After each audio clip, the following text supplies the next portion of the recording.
નમસ્કાર. આ વિડીયોની અંદર આપણે જોશું કે તમે નવી એન્ટ્રી કરો છો ત્યારે તમારે એરર આ પ્રકારની આવે છે. તો એમાં તમે કઈ રીતે એરરનું સોલ્યુશન કરી શકો અને આ એરર જે આવે છે એ શેના કારણે આવે છે. બીજી જે કાંઈ એરર આવે છે એના માટે આપણે અલગથી આ જ ચેનલની અંદર પ્લેલિસ્ટની અંદર અલગ અલગ વિડીયો મૂકવામાં આવ્યા છે. તો આપ જોઈ શકો છો. આ એરર આધાર કાર્ડ માટેની છે. એના માટે આપણે પહેલા નવી એન્ટ્રી કરીએ છીએ તો એના માટે તમારે પ્લસ ઉપર ટિક કરવાનું છે.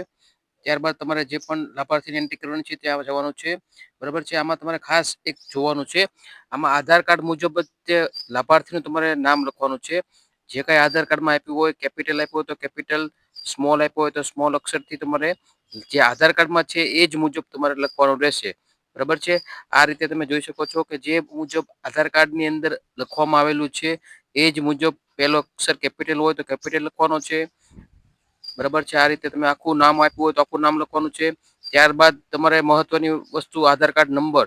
આધાર કાર્ડ નંબર તમારે અહીંયા આખો નાખવાનો રહેશે. બરાબર છે. આ 12 આંકડાનો આખો નંબર આધાર કાર્ડ નંબર. બીજું આવે છે જન્મ તારીખ. જન્મ તારીખની અંદર આખી જન્મ તારીખ હશે તો જ એન્ટ્રી થશે. એટલે તારીખ, મહિનો અને વર્ષ સિલેક્ટ કરીને અહીંથી તમે આખી નાખી શકો છો. અને ચોથી વસ્તુ એક તમારે ધ્યાન રાખવાની હોય છે કે લાભાર્થીની જેન્ડર મેલ છે કે ફિમેલ છે એ જે આધાર કાર્ડમાં હશે એ ખાસ જોવાનું છે. એ જ મુજબ તમારે નાખવાનું રહેશે.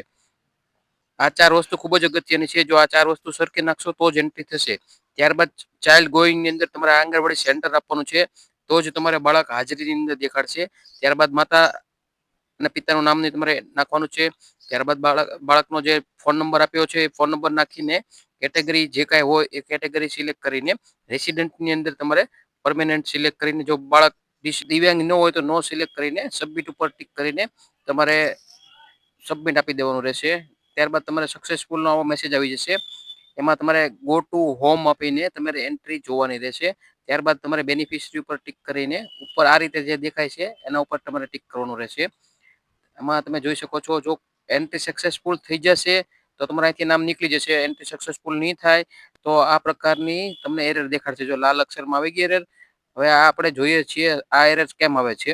તમે તમામ વસ્તુ સાચી નાખી હતી પણ છતાં આવી એરર આવે છે. તેનો મતલબ એમ છે કે લાભાર્થીએ આધાર કાર્ડમાં કોઈ અપડેટ કરાવેલું છે એના કારણે આ એરર આવે છે. તો તમે લાભાર્થીને કહેવાનું છે કે તમે આધાર કાર્ડ નવું ડાઉનલોડ કરાવો. આધાર કાર્ડની અંદર અપડેટ નથી કરાવવાનું, માત્ર ડાઉનલોડ કરાવવાનું છે. એ લાભાર્થી અથવા તમે પણ જાતે કરી શકો છો.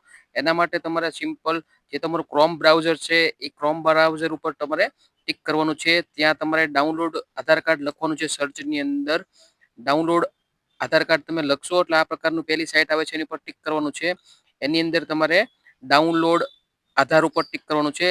અહીંયા તમે ડાઉનલોડ આધાર ઉપર ટિક કરશો ત્યાં તમારે આધાર કાર્ડનું પહેલી જ આવે છે. એમાં આધાર કાર્ડ નંબર નાખીને નીચે જે કેપ્ચા આપેલો છે એ કેપ્ચા ઉપર તમારે ટિક કરીને સેન્ડ ઓટીપી પર ટિક કરવાનું રહેશે.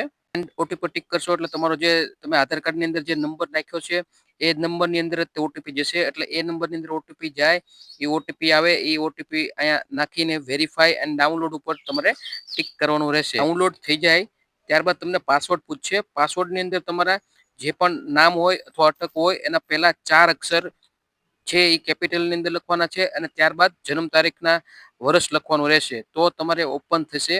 બરાબર છે. આ રીતે તમે જોઈ શકો છો. અહીંયા બતાવેલ તમને નામના 4 અક્ષર અને વર્ષ આપેલું છે.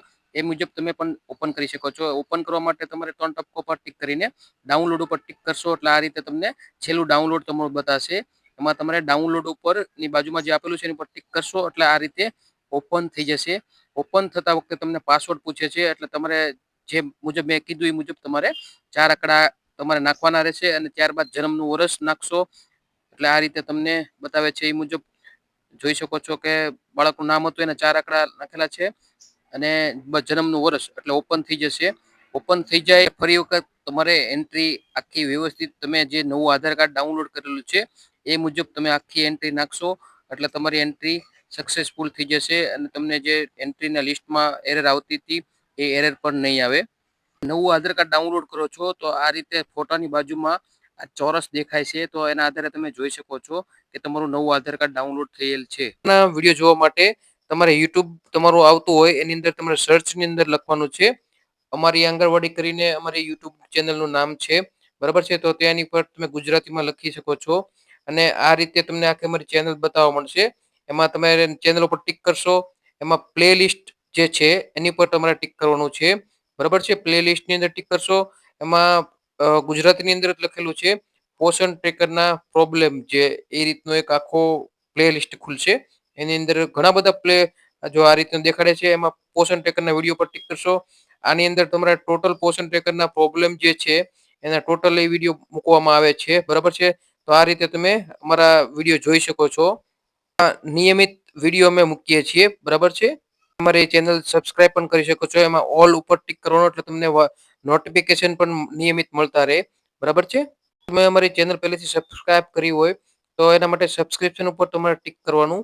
બરાબર છે? ત્યાં તમને ઓલ ઉપર ટિક કરવાનું ઉપર દેખાય છે એ મુજબ. ત્યાં તમને ટોટલ તમે તમારી ચેનલ દેખાડવા મળશે તમે કેટલી સબસ્ક્રાઇબ કરી છે. એમાં તમે અમારી ચેનલ ગોતી શકો છો. ગોતીને તમે એમાં પ્લેલિસ્ટમાં જઈને ટોટલી પોષણ ટ્રેકરના વિડીયો તમે ત્યાં જોઈ શકો છો.